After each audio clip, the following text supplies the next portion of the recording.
Dans le cadre de la 18e édition du festival Le Marathon des mots du 23 au 30 juin 2022, la librairie Ombre Blanche recevait le 24 juin la romancière d'origine libanaise Diane Mazloum pour une rencontre autour de son dernier livre, Le Musée national, paru chez Stock dans la collection Ma nuit au musée. Bonne écoute.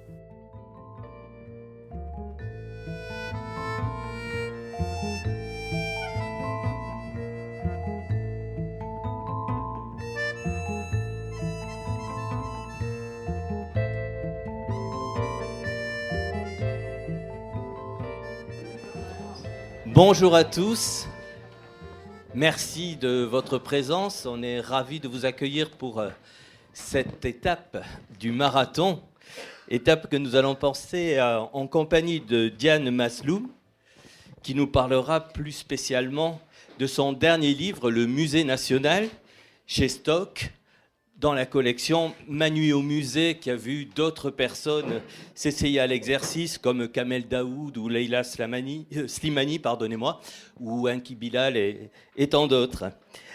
Diane, pour la présenter à quelques mots, et puis ensuite elle se présentera à travers ses propos, et d'ailleurs elle se présente à travers ce livre.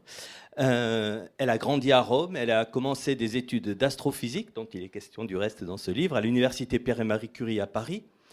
Elle s'est ensuite tournée vers l'art et le design à l'université américaine de Beyrouth. Beyrouth, nous y voilà, puisqu'il s'agit du musée national du Beyrouth, dans lequel elle a passé, non pas une nuit d'ailleurs, mais un jour. Vous allez nous raconter dans quelles circonstances. Elle vit à Paris depuis 2015. Et de manière plus dramatique, là j'adoucis mon ton léger, elle était présente à Beyrouth lors de l'explosion du 4 août 2020 qui a ravagé la ville. Côté littérature, Nucléus en plein cœur de Beyrouth City, ça c'était en 2009, aux éditions de la Revue Phénicienne. Beyrouth la nuit, premier roman, édition Stock, 2014. L'âge d'or, 2018, chez Lattès. Une piscine dans le désert, toujours chez Lattès, 2020. Et puis retour aux éditions Stock avec donc ce musée national. Alors, la première question que je vais vous poser, Diane, c'est effectivement, grâce à vous, nous visitons Beyrouth, nous entrons dans le passé même de Beyrouth et son présent et dans ce musée national. Mais au départ, j'ai découvert au détour d'une page que la première idée qui vous a effleuré, c'est d'aller visiter un autre musée, un musée d'Istanbul. Bonjour à tous, merci d'être présents. Alors effectivement, à l'époque, si je devais fantasmer sur cette très belle collection, c'est vrai que mon premier choix n'aurait pas été le musée national de Beyrouth, mais plutôt le musée de l'innocence à Istanbul, qui a été créé par justement Orhan Pamuk, suite à l'écrivain, suite à son roman éponyme, justement, le musée de l'innocence, parce que c'est un musée qui a un côté un peu ludique pour moi, où on est justement dans la collection, dans des obsessions de regrouper, d'archiver, la notion du souvenir. Et tout ça, des fragments qui datent justement des années 70 à Istanbul. Donc je me sentais, il y avait quelque chose un peu, je retrouvais des thématiques en commun. Alors que le musée national de Beyrouth est un musée qui présente parmi les plus grandes collections d'art phénicien au monde, mais pas que, bien sûr. Ça remonte sur 60 siècles. Donc on est vraiment dans... Jusqu'à la préhistoire. Oui, on est vraiment dans l'art antique, ce que j'appelle les antiquités, les ruines gréco-romaines, mais je pense encore même plus anciens. Et ouais. Comme vous voyez, en fait, je n'ai pas une grande affinité avec l'archéologie et les ruines. C'est pour ça que l'idée ne me serait jamais venue. Moi, l'archéologie, l'histoire, c'est mais pas vous vraiment... en parlez du reste. Et je le dis, effectivement, ouais. je ne le cache pas. Mais, donc, ce qui s'est passé, pour que j'arrive... Voilà, en fait, ce qui s'est passé, c'est que justement, après cette explosion du port de Beyrouth qui s'est produite 2 jours après mon arrivée à Beyrouth avec mon fils, j'ai été assez, comme tout le monde d'ailleurs, très, choqué, blessé, oui, traumatisé en fait. Meurtri, etc. Meurtri, ouais. Et tout d'un coup, j'ai complètement perdu foi en mon pays, le Liban.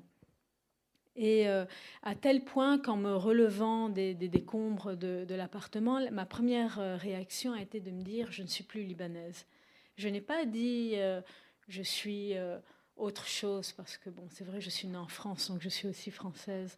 Mais vraiment, c'était je ne suis plus libanaise. Et si je ne suis plus libanaise, en fait, je ne suis rien. Et j'ai été projetée, c'était un très grand moment de désarroi où tout d'un coup, j'ai senti que si je n'allais pas me raccrocher à quelque chose, j'aurais vraiment pu j'aurais vraiment pu sombrer. Mm-hmm. Donc, pour moi, il ne restait plus que...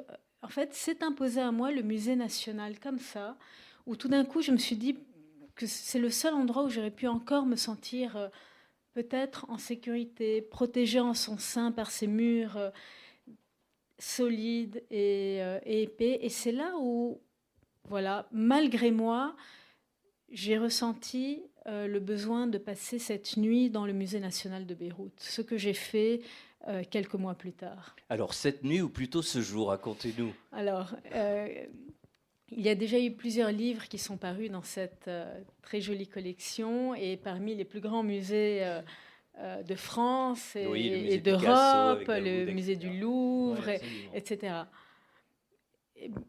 Le musée national de Beyrouth a posé problème. Pour des raisons de sécurité, le ministre de la Culture a décrété que non, elle ne passera pas la nuit au musée, qu'elle y aille le jour. De toute façon, le musée est fermé et il n'y a pas d'électricité. Ce sera exactement comme la nuit. Et effectivement, il y avait quand même le lit de camp. Il y avait quand même le lit de camp. Et j'ai passé ma nuit en décembre 2020, donc ce n'est pas la même latitude que la France. Donc effectivement, il fait nuit en hiver au Liban dès 16h30. Il n'y avait pas d'électricité, le musée était fermé, donc c'était vraiment comme la nuit. Oui, tout à fait. Pour dire sous le coup de l'émotion et de la colère, je ne suis plus libanaise, ça veut dire qu'auparavant vous vous définissiez comme ça, et vous insistez dans ce livre. Il n'est pas question de vous dire franco-libanaise ou italiano-libanaise. Vous tenez maintenant, j'imagine, à nouveau, et vous teniez à ce terme-là. Oui, alors juste pour la faire brève, effectivement, je suis née à Paris parce que mes parents ont quitté le Liban dès que la guerre civile a commencé. Et c'est là où ils ont abouti. Et puis ensuite, ils ont déménagé, ils se sont installés à Rome. J'ai grandi à Rome, donc j'ai fait toute ma scolarité à Rome. Donc c'est aussi... l'Italie fait aussi fortement partie de moi. Mais le Liban a été est le pays qui a frappé mon imaginaire d'enfance. Malgré la guerre, mes parents ont toujours fait le nécessaire pour m'emmener au Liban à chaque vacances. Donc moi, petite, donc on était en pleine guerre, vers la fin de la guerre, mais de toute façon, c'était quand même la guerre, les années 80, la fin des années 80. Et donc, moi, j'ai connu ce pays enfant. Ça n'avait rien à voir, Beyrouth n'avait rien à voir avec Rome, la ville dans laquelle j'étais en train de grandir.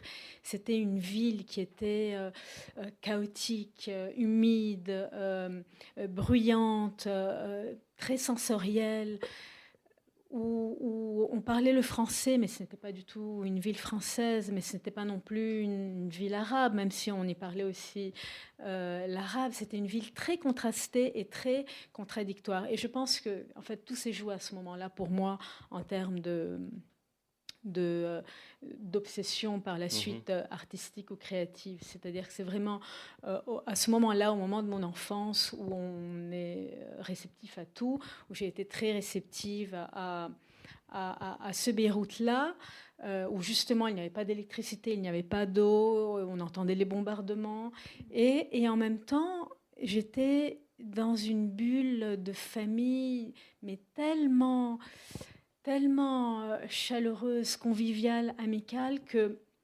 jamais je ne me suis plus jamais sentie autant en sécurité qu'à Beyrouth pendant la guerre, à ces moments-là. Ah, effectivement. Vous faites une comparaison ensuite plus tardive avec Paris en soulignant que le côté bien ordonné, bien rangé de Paris vous déplaît en fait. Vous sentez bien dans cette espèce de chaos que représente Beyrouth? En fait, oui, alors je ne vais pas non plus... Oui, cracher sur Paris, je ne c'est pas crache la pas question. sur Paris du tout. Mais c'est vrai que là aussi, je n'ai pas beaucoup d'affinité avec Paris parce que c'est la ville dans laquelle je vis. Que c'est une ville très belle, hein, superbe, magnifique, mais ce n'est pas une ville qui peut-être me touche parce que justement je ne retrouve pas une atmosphère, une atmosphère stimulante, compliquée. C'est-à-dire que Beyrouth est un lieu où l'atmosphère est vraiment très forte à tous les niveaux. On sent une énergie qui vient de la terre, de l'humidité, de la montagne à côté, de la mer à 2 pas. C'est une ville qu'on ne peut pas saisir. D'ailleurs, je le dis, c'est un moteur pour moi, c'est un moteur créatif. J'ai essayé parce que par la suite, j'ai fait mes deuxièmes études donc à Beyrouth. C'est là où je me suis installée, où j'ai eu l'impression de faire corps avec ma ville à ce moment-là. Et là, j'ai eu l'impression vraiment d'embrasser cette ville avec tous ses contrastes et toutes ses contradictions. Et en même temps, j'ai eu le besoin presque viscéral de la posséder. Et je n'y suis jamais arrivée, ni en mots, ni en images, ni en photos, ni en dessin, ni en vidéo, ni en rien du tout. C'est une ville qui ne cesse de m'échapper, bien que je ne peux pas dire que je ne la connais pas. J'ai même eu l'impression à des moments de la connaître par cœur, bien que c'est une notion très... Beyrouth change tout le temps. On ne peut jamais être dans le par cœur. Même les routes, un jour c'est un sens interdit, le lendemain ça devient un double sens, là c'est fermé, là je ne sais pas quoi. Donc impossible. La topographie change tout le temps. Et donc j'aime ce... En fait, la manière dont je le dis, c'est que j'ai l'impression que j'ai beaucoup de récepteurs. Ouais. Je suis tapissée de récepteurs. Et Beyrouth est un lieu, un territoire. Beyrouth, plus spécifiquement, mais bon, le Liban aussi, mais plus spécifiquement la capitale, est un lieu qui nourrit tous mes récepteurs. En dehors, comme par exemple à Paris, mais je pourrais dire la même chose aussi à Rome. Hein. Une partie de mes récepteurs n'est pas nourrie. D'accord. Je reviens, excusez-moi, mais il y a un petit paradoxe concernant vos parents. Vous dites qu'ils ont tenu à ce que vous visitiez, enfin, vous séjourniez régulièrement à Beyrouth, mais si je vous ai bien lu, vous dites aussi que quand ils sont partis, exilés durant la guerre, il y avait une négation du pays de leur part. Oui, alors mes parents, effectivement, ils étaient très jeunes quand la guerre a commencé et pour des raisons de sécurité, ils ont quitté vraiment Beyrouth. Ils se sont mariés sans même que leurs parents se rencontrent. Ils se sont mariés dans une cave en bas de l'immeuble avec un évêque sous les bombes et ensuite ils ont pris l'avion juste avant que l'aéroport ne ferme. Et avec toujours l'espoir de revenir au Liban. Comme tout le monde, les Libanais se disaient que la guerre allait se terminer dans une semaine, dans un mois, dans 3 mois maximum. Bon, elle ne s'est jamais terminée. Bon, elle s'est officiellement, elle s'est terminée, donc elle a duré 15 ans, mais 15 ans, c'est fini, c'était trop tard, ils avaient déjà fait une vie. Et donc il y a eu effectivement, j'ai une sœur, ils n'ont jamais rien fait pour nous. Alors, ils ont coupé notre nom dès qu'ils sont arrivés en France. Donc, de Mazloum, on est passé à Maslow. Donc, moi, en tant que Française, je suis née en France sous le nom de Maslow. Mais vous avez reconquis votre nom. Et ils voulaient éliminer toutes les connotations arabe, ouais. Tout ce que le Liban, tout ce que le Liban en perdition pouvait évoquer, le terrorisme, la guerre.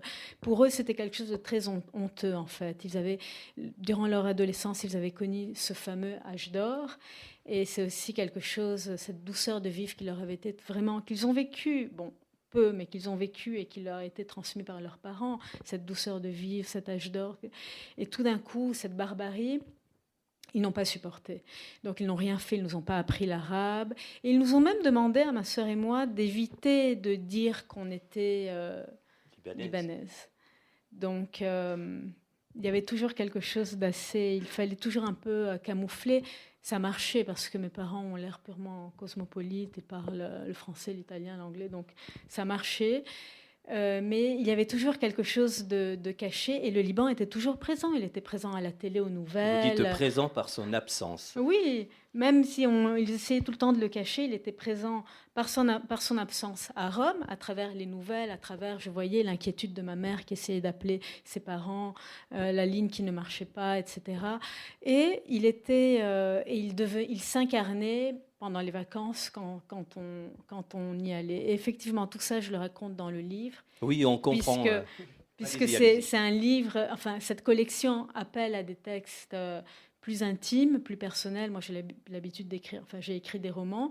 C'est la première fois que je m'exprime à la première personne et que j'ai écrit un texte personnel. Oui, c'est un musée personnel avec des passages très touchants.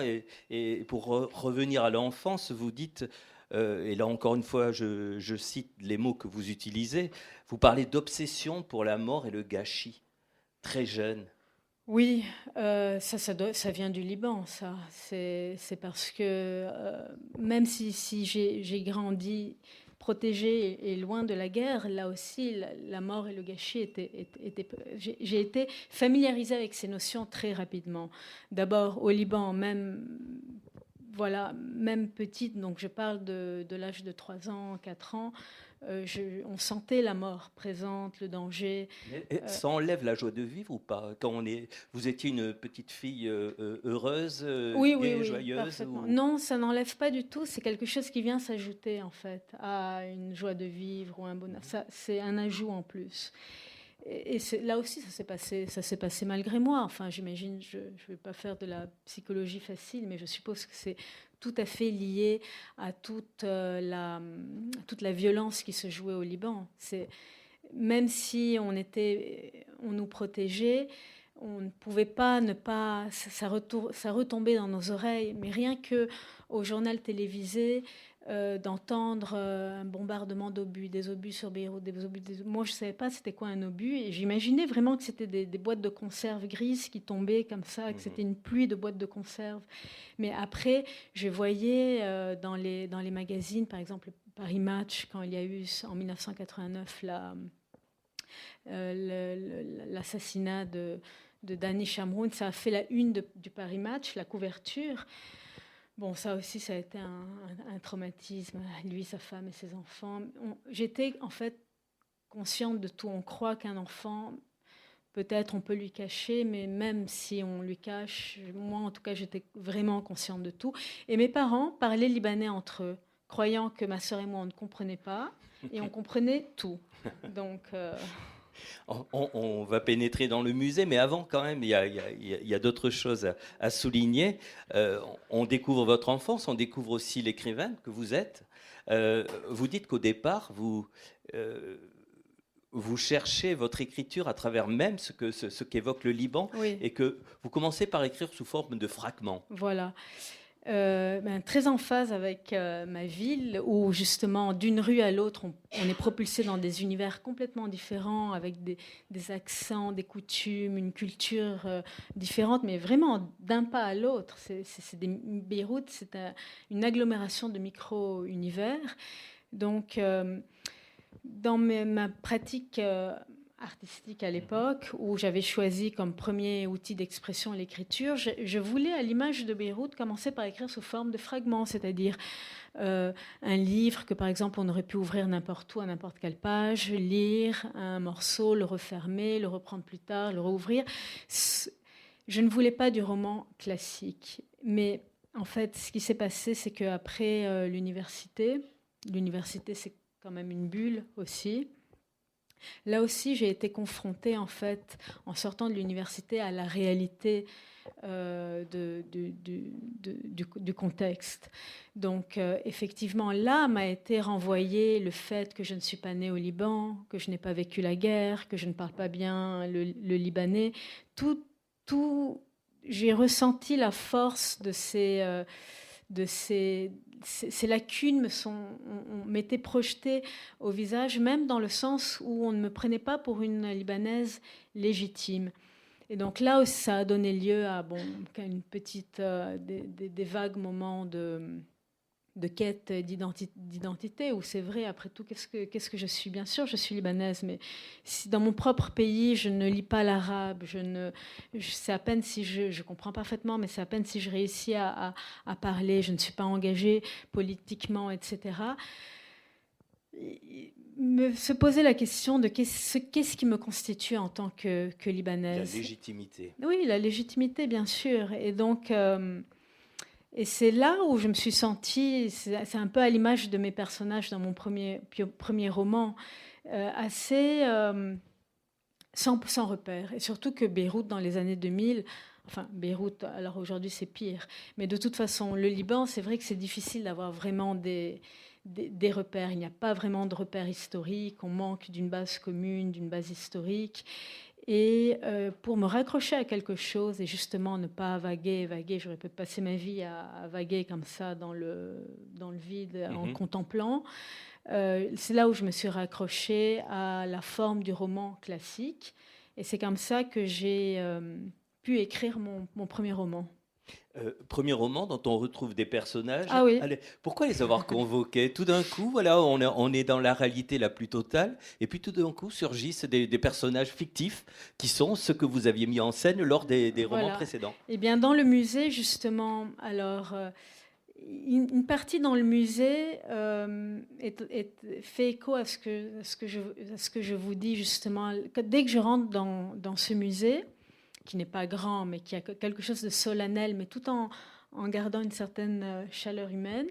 Dès que je rentre, ma première réaction, en fait, c'est d'esquiver les œuvres.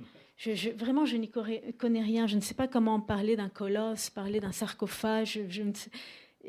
Vraiment, je fais de tout pour les esquiver. En fait, je suis tellement attirée par le bruit de la ville, parce que c'est un musée qui se situe en pleine ville, et on peut y revenir parce qu'il se situe sur oui, bien sûr, ce qui va devenir la ligne de démarcation. La ligne verte. Voilà.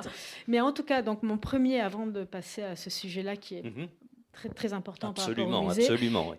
Les bruits de la ville me ramènent à la bande-son du Liban de mon enfance, c'est-à-dire le Liban de ses vacances passées en famille pendant que je vivais à Rome. Et je m'accroche à ces bruits, et c'est ces bruits qui font tout ce cheminement personnel, un peu, disons, biographique par rapport à voilà, mon vécu libanais, disons. Exactement, c'est ça. Parlons donc effectivement de cette position, j'allais dire géopolitique, mais c'est vrai, c'est une position géopolitique. Mais je vous rassure, après, juste pour après, les œuvres me rattrapent. Donc, oui, tout à fait. Bon, elles me rattrapent. J'espère qu'on aura l'occasion. Elles font partie. Et à un moment donné, pour revenir aux personnages, voilà, les personnages de mon premier roman se situait en 2014. 2010 à Beyrouth, donc des jeunes vers la fin vingtaine. Et donc, je voulais les retrouver. Je les ai fait apparaître à un petit moment comme ça, un peu romanesque, dans le musée. Donc, dans ce Liban en plein effondrement. Et j'avais envie d'imaginer qu'est-ce qu'ils seraient devenus 10 ans plus tard. Voilà. Et donc, c'est pour ça qu'on les retrouve. Et donc, pour revenir au musée, donc c'est un musée... À la frontière. C'est un musée qui, il s'avère, c'est un hasard, mais voilà, il se trouve qu'il a été construit sur ce qui va devenir la ligne de démarcation, cette ligne qui va séparer la capitale en deux camps adverses pendant la guerre civile. Beyrouth-Est, le camp chrétien, de Beyrouth-Ouest, le camp musulman. Et cette ligne de démarcation était une ligne complètement mortifère qu'on a même appelée la ligne verte, parce que chaque personne, que ce soit un homme, une femme, un enfant, peu importe, une voiture, qui essayait de passer d'un côté à l'autre de la ville, se faisait tuer, ou en tout cas était visé par tous les francs-tireurs qui peuplaient cette ligne de démarcation. Donc une ligne qui a été très vite désertée par les habitants, d'où la ligne verte, parce que la nature a pris le dessus. Il y a eu comme une espèce de forêt qui a poussé, une petite jungle en pleine capitale, bien délimitée, le long d'une route qui est la ligne de démarcation. Et donc le musée a tout de suite fermé ses portes. Il a été tout de suite abîmé par les premiers affrontements. Et c'est grâce en fait au directeur du musée de l'époque que la majorité des œuvres ont pu être sauvées. Il a fait quelque chose d'incroyable. Tous les petits objets, il les a déménagés dans le sous-sol, dont il a fait murer l'accès par un mur de béton. Les grands sarcophages qui étaient intransportables et les colosses, il les a fait... il les a encastrés dans des caissons de béton armé, et les mosaïques au mur, il les a fait recouvrir d'une couche de ciment. Il a protégé autant qu'il pouvait.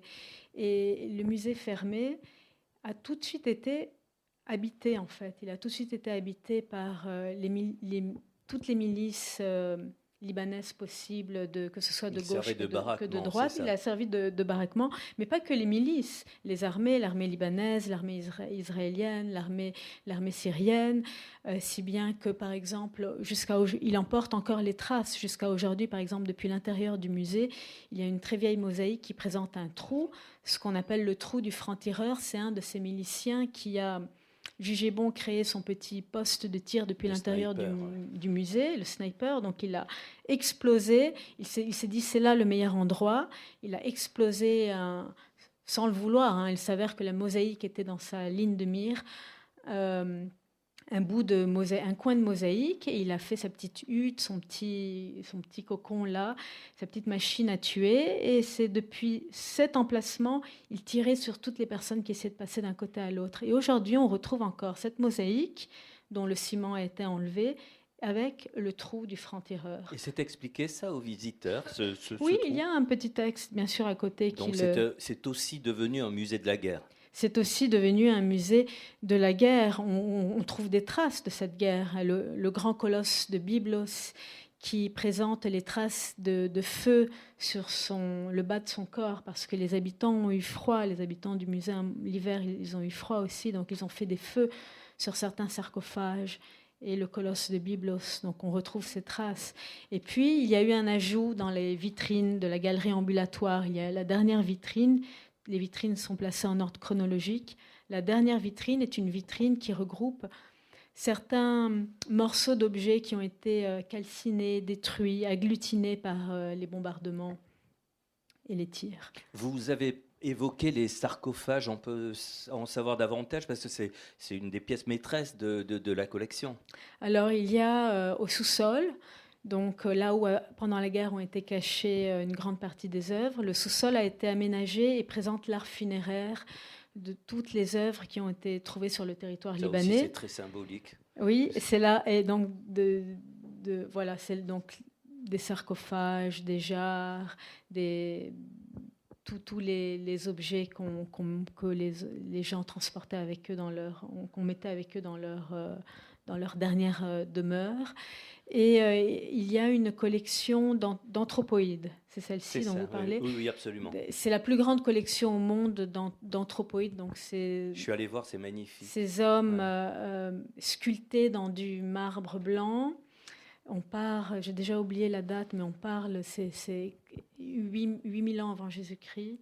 C'est vraiment très, très ancien, très impressionnant. Et moi, ça m'a fait l'effet de quelque chose de très futuriste presque. C'est-à-dire, j'ai eu l'impression de voir des hommes cryogénisés, chacun dans leur capsule, en rade, dans un vide sidéral de l'univers. Et il y a quelque chose, en fait, dans ces œuvres qui ouvre une porte vers le futur. Et ça a été une des révélations, parce que justement la notion de passé, de présent et de futur est très, cruciale au Liban, dans le sens où justement, comme nous n'avons pas vraiment d'histoire, dans le sens où Notre histoire officielle s'arrête après la déclaration de l'indépendance du Liban en 1943. À partir de là, les livres d'histoire géo ne racontent plus l'histoire. Donc là où, au contraire, l'histoire moderne du Liban est en train de s'écrire, nous n'avons plus rien, nous ne sommes plus d'accord. Et en fait, chaque communauté au Liban, le Liban est un pays très communautaire, il y a différentes communautés, surtout basées sur les différentes confessions religieuses, il y en a 18. Chaque communauté a développé sa propre version de l'histoire, surtout en relation avec la guerre civile. Et je dirais même plus que chaque Libanais transporte en lui un mini-Liban, en fait. On est tous un petit Liban ambulant. Mais avec ça, on n'a pas... Donc, c'est peut-être poétique, mais on n'a pas de base commune historique. Vous dites une phrase où ce qui vous unit, ce sont les ténèbres. Les ténèbres nous unissent. Vous vous souvenez de ce passage où effectivement c'est le drame qui lie les... Ah oui, c'est vrai, mais oui, les ténèbres dans le sens où... Oui, métaphorique. Liées aujourd'hui, non, mais même concrètement, c'est-à-dire qu'effectivement aujourd'hui dans le cas de l'effondrement du pays, quand il n'y a plus de mazout et qu'il n'y a plus d'électricité, il n'y en a plus pour tout le monde. Quand il y a donc une panne généralisée de courant, c'est cette panne qui va égaliser... toutes nos destinées, aussi différentes soient-elles, on est tous tout d'un coup en phase dans notre destinée quand le pays s'effondre, les hôpitaux, il y a plus on ne trouve plus de vivres dans les supermarchés, etc. On est tous pareils. Où vous situez-vous par rapport au sort, par rapport au destin du Liban? Vous avez cessé de dire, on l'a bien compris, je ne suis plus libanaise, mais pour autant, est-ce que vous nourrissez beaucoup d'espoir? Est-ce qu'à un moment donné, vous parlez de la folie des Libanais qui peut les sauver? Pourquoi la folie? Je suis passée par plusieurs stades. Avant la folie, c'était l'humour. Je me disais vraiment, l'humour va nous sauver parce qu'il y a un humour très, très libanais malgré tous les drames, que ce soit pendant la guerre, de ce qu'on m'a raconté, mais aussi de ce que j'ai vécu au début de l'effondrement du pays en 2019, il y avait un humour fou qui nous unissait. Mais bon, non, là, l'humour, on est passé à un autre stade. Oui, une certaine folie, parce qu'il faut quand même un degré de folie pour, disons, accepter certaines choses tout d'un coup. Faire avec, s'habituer, normaliser certaines choses, tout en sachant que ce ne sera jamais acquis. À un moment donné, j'ai confiance dans le fait que le Libanais, je ne veux pas faire de généralité, mais il va réussir à... ce n'est plus une question de résilience, ce n'est plus une question de toutes les étiquettes qu'on nous a mis, mais il va par lui-même réussir à faire sa petite guerre dans son propre pays pour récupérer son propre pays. Dans son propre pays, s'il y reste, parce qu'il y a toujours la question qui se pose, partir ou rester, et bien des personnes sont parties. Oui, alors ça c'est fou, j'aurais jamais cru pouvoir moi aussi me poser cette question, en tout cas voir mes amis, ma sœur, ma famille se poser cette question, et encore plus mes parents qui déjà ont dû le faire, et l'ont fait, l'ont refait, etc. Aujourd'hui, toute cette génération de personnes qui sont censées avoir une retraite ou une fin de vie tranquille au Liban, de les savoir dans la détresse, ça c'est vraiment... Ça fait un mal de cœur vraiment incroyable. Mais on en est toujours là. On est retombé dans le fait de partir, rester, etc. Que faire? Chose que les générations d'avant étaient confrontées. Mais bon, ok.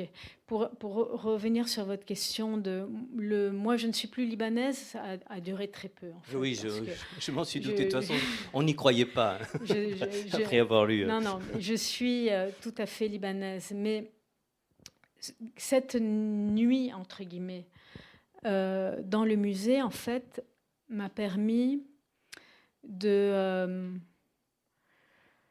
Non, je ne peux pas dire que j'ai retrouvé foi en mon pays. Ce qui s'est passé, c'est qu'en fait, grâce à cette nuit, d'abord, j'ai pu vraiment voir ce qui me constitue en tant que Libanaise. Et effectivement, le Liban de mon enfance, le Liban de mes études, axé sur un lien très créatif, le Liban de l'âge d'or qui m'a été transmis par mes grands-parents, par mes parents, Mes Libans sont de l'ordre disons, du fantasme, entre guillemets. C'est des constructions, c'est personnel, ce n'est pas la réalité. La réalité du Liban m'a rattrapée avec les événements depuis 2019. Et cette réalité est une réalité qui est vraiment très violente et qui ne me plaît pas. Cette réalité où enfin, c'est pas que je le découvre, je le savais, mais il est là. On est rattrapé, on doit faire face à un Liban. Il y a le regard de votre compagnon qui a été utile, je crois. Aussi français, donc il voit les choses d'une manière beaucoup plus directe. Mais ce Liban où je dois faire face à la corruption, je dois faire face à des magouilles, à un gouvernement incapable de quoi que ce soit, pratiquement. Non, c'est même pire que de l'incompétence, c'est presque criminel, je veux dire. Ça, c'est quelque chose qui, vraiment, je n'ai même pas envie de patauger dans ça. Alors, je l'ai fait, je n'avais pas le choix depuis 2019 jusqu'à... En fait, c'est l'écriture de ce livre qui m'a permis d'aller au-delà. Et en fait, le clou de cette nuit, c'est qu'à un moment donné, je me retrouve dans ce musée, vers la fin de mon moment. Et là, je vois toutes ces œuvres qui ont été sauvées, qui sont passées à travers les événements, d'abord qui sont passées à travers l'épreuve du temps, ensuite qui ont été sauvées durant ces 15 années de guerre civile. Et je les vois là, placées avec tellement d'amour, choyées, protégées, tout ce qui a été fait. Et je me dis, mais ces œuvres ont mieux traversé que nous le temps. Et là, je me dis, mais pourquoi nous, en tant que Libanais, nous n'avons pas été capables de porter le même amour et la même attention à notre pays? Oui, comme certaines personnes ont pu le porter à ces œuvres qui étaient enfouies dans la terre du Liban. Comment ça se fait? Et en fait, de me dire ça, quelque part, ça m'a un peu libérée de quelque chose. C'est une question. C'est une question, je n'ai pas de réponse à cette question.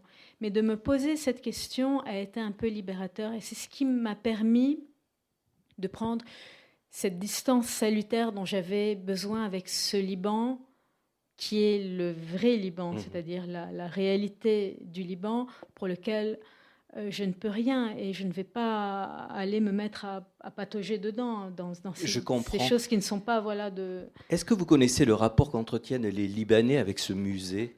Est-ce que c'est un musée visité? Si oui, enfin beaucoup visité par les gens du pays, et alors, si oui, par qui? Alors, en général, ce n'est pas un musée qui est beaucoup visité par les gens du pays. Il y a beaucoup de Libanais qui n'ont pas mis les pieds dans ce musée. Ah, et je dois vous avouer que moi aussi... Vous non plus avant avant la nuit, j'avais mis mes pieds, mais quoi, une fois. Ouais. Oui, une fois. Et mon mari français, chaque fois qu'il venait au Liban, il me disait « Allons au musée ». Lui, il adore ce musée. Il a été une fois et il l'adore. « Allons au musée ». Et moi, à chaque fois, je lui trouvais des excuses. C'est trop loin, il pleut, il fait beau, il fait trop beau. Allons à la plage, on va se garer, on va pas se garer, je ne sais pas quoi. À chaque fois, je repoussais. Et je pense que la plupart des Libanais ont le même réflexe que moi. Nous avons un problème avec l'histoire, en fait. C'est quelque chose qui vient du fait que nous n'avons pas justement d'historiographie concrète sur laquelle nous appuyer. Oui, je comprends tout à fait. Je peux faire état d'un échange qu'on a eu via Facebook pour ne rien cacher. Ah, oui. J'annonçais notre rencontre et au lieu d'écrire le titre qui est le musée national, je ne sais pas pourquoi, m'est venu sous le clavier le roman national. Et là, vous m'avez dit c'est trop beau, j'ai pas voulu vous le dire. J'ai pas voulu, oui, ni vous le dire, ni vous contredire. Parce qu'en fait, oui, c'est le roman national quelque part de... En fait, c'est ce qui... Alors voilà, c'est ça, c'est tout encore un des paradoxes au Liban. Nous avons un musée national alors que nous n'avons toujours pas de nation. Ah, c'est émouvant ce que vous dites, c'est vrai. Je comprends. Mais c'est comme ça dans plein de choses. Je ne veux surtout pas vous piéger, mais vous accepteriez, parce qu'on n'en a pas parlé avant, vous accepteriez de lire un extrait ou pas?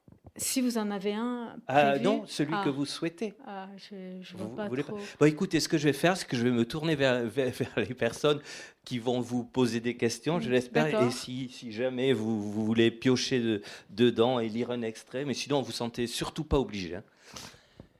Est-ce que quelqu'un a besoin du micro? On n'a pas tout dit. Oui. Que quelqu'un commence, mais moi je vais commencer par les coulisses de l'exploit, si je peux dire. Je suis très attachée, très admirative de cette collection et je vous attendais en quelque sorte, mais je ne savais pas et je n'ai pas lu encore votre livre. Je voudrais savoir comment se choisissent ce couple, l'éditeur, le livre, le thème et l'auteur. Est-ce vous qui avez eu une démarche dans laquelle vous aviez ce roman dans votre imaginaire, cœur, etc. Est-ce que c'est un choix éditorial des auteurs et des musées? Voilà. Pardon, c'est un petit peu... Alors, oui, dans ce cas, dans mon cas, parce que je ne sais pas pour les autres, mais dans mon cas, c'est effectivement comme je le disais, c'est après l'explosion que justement l'éditeur m'a proposé de passer, sachant libanaise, de passer cette nuit dans le musée national de Beyrouth, qui avait d'ailleurs lui-même vécu l'explosion. Heureusement, c'est un miraculé, mais même au moment de ma nuit, c'est vrai, j'ai oublié de dire ça, mais au moment de ma nuit, dans certaines vitrines, il y avait des objets qui avaient penché sous le souffle de l'explosion, et je les voyais tous en train de pencher sans tomber, mais juste pencher. C'était assez surréel. Donc oui, dans mon cas, on m'a proposé ce musée vu mes affinités avec le pays et les circonstances.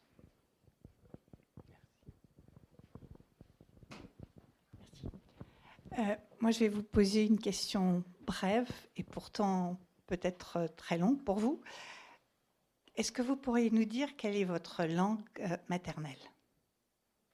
Vous nous avez parlé de votre côté cosmopolite, donc vous parlez plusieurs langues, mais je parle de la langue maternelle qui définit toujours une identité.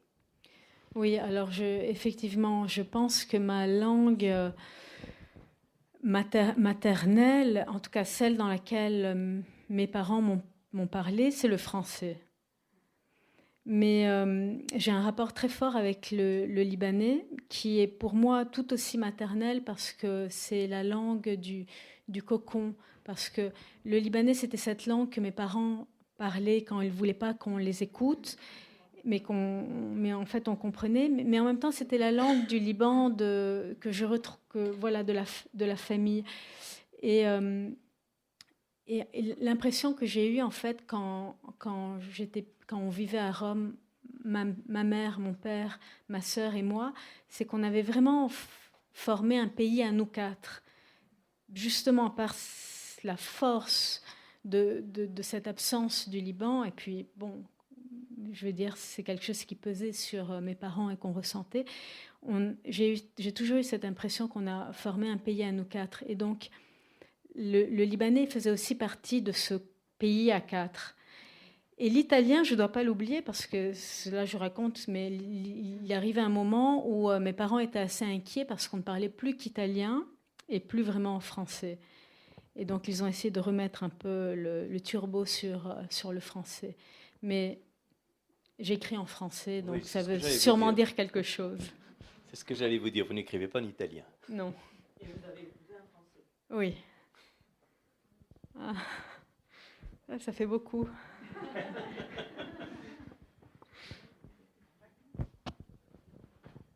Merci. Alors, en imaginant un jour que vous retrouviez un Liban apaisé, est-ce que vous y retourneriez vivre ou est-ce que vous resteriez en France ou retourneriez en Italie? Quel serait votre choix?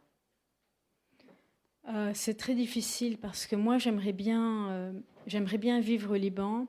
Je pense aussi vivre en Italie et j'aimerais bien aussi rester en France. Donc ce que je me vois faire, c'est si possible, quand mon fils aura grandi, de passer 3 mois là, 4 mois, ou 4 mois, ou 4 mois, comme ça. Mais je ne me vois pas renoncer à aucun de ces 3 pays. D'accord. Merci. Merci à vous.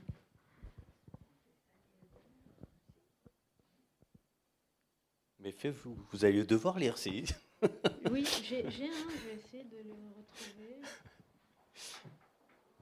C'est quel passage peut-être que vous avez en tête? Profonde déception. Attendez.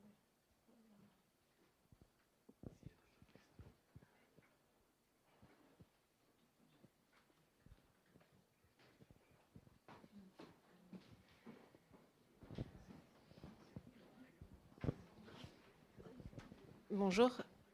Est-ce que quand on vous a proposé cette idée du coup de passer un jour dans un musée, est-ce que vous aviez déjà un peu en tête ce sur quoi vous alliez écrire? Parce que c'est quand même une expérience très particulière.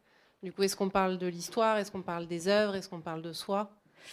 Non, je n'avais pas une idée, comment dire, assez définie.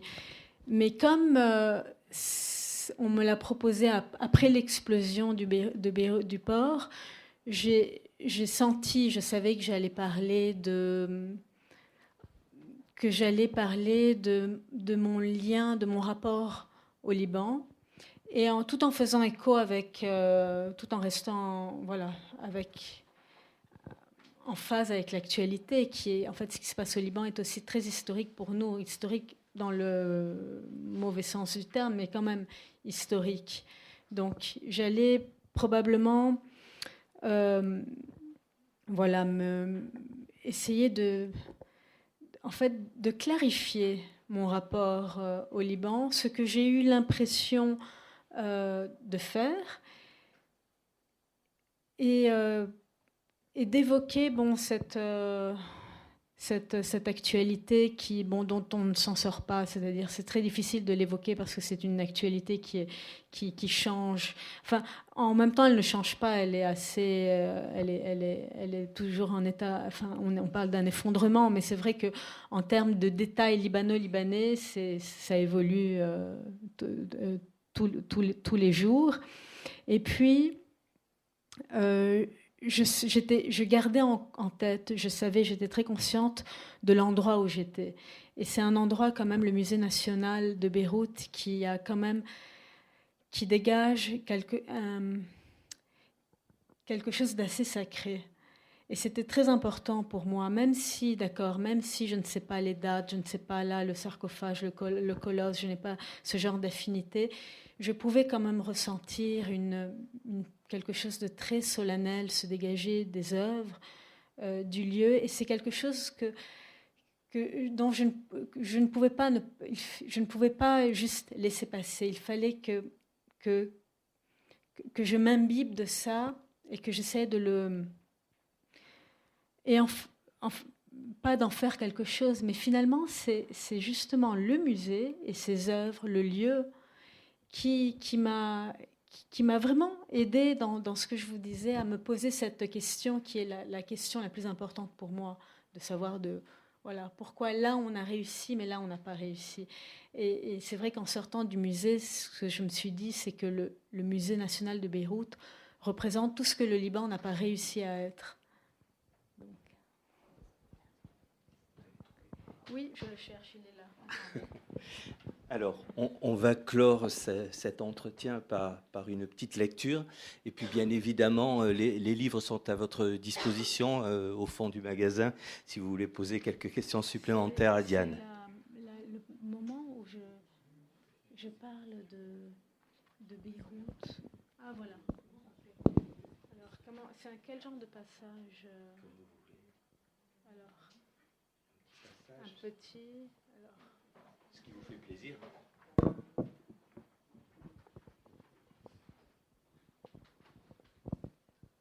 Bon, alors... Ok. Alors, je prends un peu au hasard dans un passage. Vivre dans un lieu qui offre la possibilité de s'émouvoir, n'est-ce pas aussi renflouer son réservoir de tendresse et alimenter sa capacité de bonté? Je trouvais les gens agréables, je parle de Beyrouth, je trouvais les gens agréables, gentils, généreux, serviables et à l'écoute comme nulle part ailleurs. Mais réunir les extrêmes dans une tête d'épingle dégage une telle énergie, une telle tension que je pouvais passer au quart de tour de l'attendrissement le plus humain à une féroce pulsion de destruction. Beyrouth était une femme. Elle était naughty, volage, sexy, rebelle, et elle me plaisait. Par sa petite taille, j'ai cru à un moment pouvoir la faire mienne. J'ai commencé à l'écrire, mais il n'y a pas de tâche aussi ardue que de décrire cet agglomérat de micro-univers où chaque quartier possède son propre urbanisme, son architecture, son ambiance, faite de couleurs et de senteurs, son accent, ses mœurs, son paquet de convictions et de croyances. Ici, qu'on le veuille ou pas, on est à chaque instant systématiquement confronté à l'exact opposé de nos certitudes, dans les conversations, dans la rue, en voiture, à l'épicerie. On nage au cœur des contradictions planétaires les plus tendues et les plus extrêmes. C'est notre milieu naturel, la terre, l'air et la mer en sont nourris. Sans le vouloir, nous étions forcément dotés d'une ligne d'horizon plus large, plus élastique, plus empathique que celle du citoyen du monde lambda.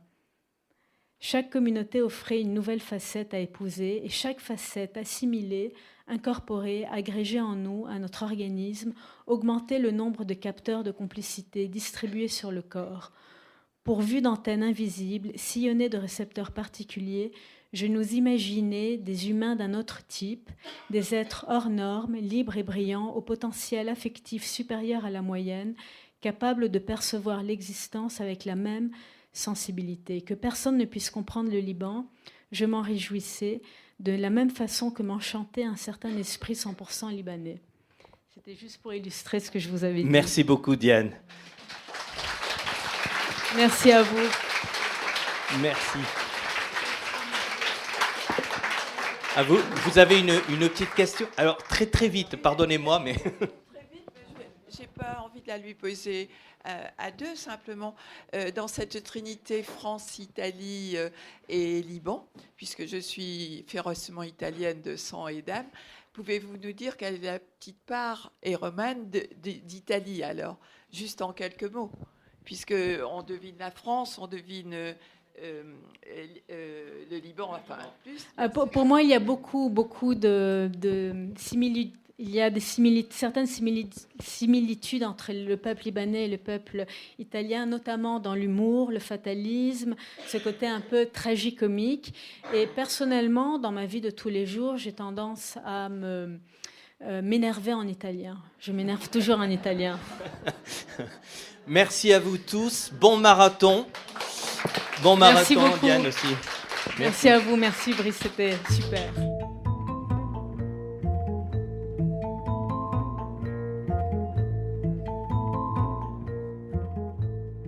Il s'agissait d'une rencontre avec Diane Mazloum, autrice du livre Le Musée National, édition Stock, enregistré vendredi 24 juin 2022 à la librairie Ombre Blanche lors du Marathon des mots à Toulouse.